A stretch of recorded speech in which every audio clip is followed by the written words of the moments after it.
Miss Laurel. Can you transport us back to your childhood and recount the magical moment when art became or went from a hobby to your life's purpose? But I do remember very clearly having opinions about art and being confident of what I wanted to do when I was a child. I was held after school in kindergarten for refusing to color the Peter Rabbit the way the teacher wanted me to, because I didn't want to color Peter Rabbit brown or his coat blue. So apparently that was insubordinate. So, what's your favorite artistic medium or technique, and what's kind of the creation process for you?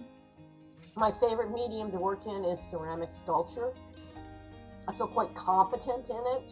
I can achieve my goals in it. I like working three-dimensionally. I also enjoy painting. I enjoy working with fabric.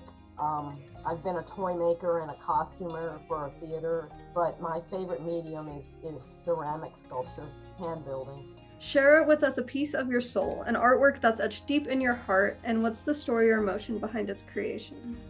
The totemic animal people, the bird people, and then there's a deer woman that belongs to a friend of mine. I've always loved birds. I wanted to grow up to be an ornithologist. So the bird people, they have a life of their own to me when they come through. And I enjoy bringing them into the world and seeing their reaction that people get from them. You know, some people are creeped out, and mostly people like them. Like we addressed, creative block. It's a formidable foe for pretty much any artist ever. So, how do you work through creative block? When I don't feel like making, there's plenty of other things that I have to do. I have jobs. My kids are grown now, but I used to have kids to take care of, and I used to have a husband to take care of. There's always something pulling at you. There have been a lot of years of my life, my adult life, where I didn't really do that much creatively unless it had a paycheck attached to it.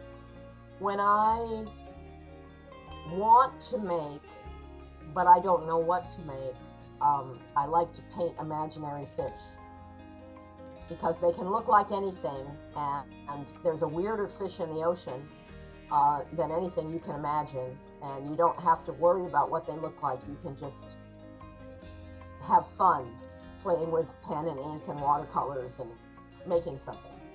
So, last question for you, Miss Laurel. Let's say you were able to peer into a crystal ball portraying your future. What would you like or expect to see, and what legacy do you hope to leave as an artist? I'm not overly concerned with a legacy as an artist. I'd like to make more of the sculptural forms. I feel that, you know, my kids are grown. I'm not in a relationship that kind of strangles me emotionally anymore. I have some more freedom to actually do work that interests me now. So I'd like to be productive in these, next 10, 20 years that I have in my life. And I'd like to make more sculptural forms. I honestly feel that that writing is the highest form of human creativity.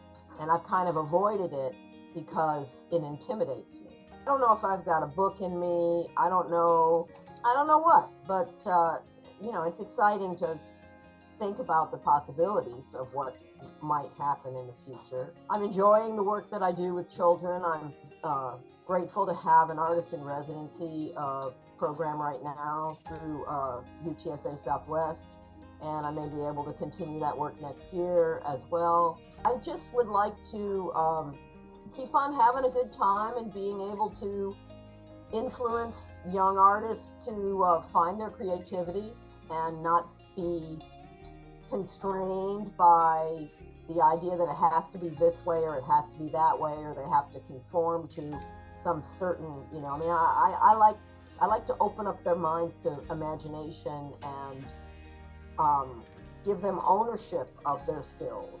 The work that I do with kids is probably the most important work that I do.